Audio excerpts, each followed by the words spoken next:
চন্দনবাবুকে একসঙ্গে সব পাঠিয়ে দিয়েছে। ওনার কাছে আগুন দেওয়া হয়েছে।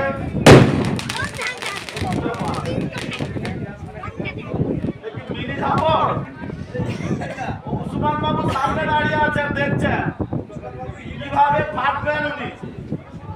উসমান বাবু একটু দেখুন ভালোভাবে আপনাকে কিভাবে ফাটাচ্ছে এই সময়। উসমান বাবু সবার সামনে দাঁড়িয়ে রয়েছেন, দেখছেন কিভাবে তাকে ফাটাবে সেই সময়। সেই লাইনে অপর ট্রেন আসছে, এই জন্য সেই লাইনে ছেড়ে গেছে।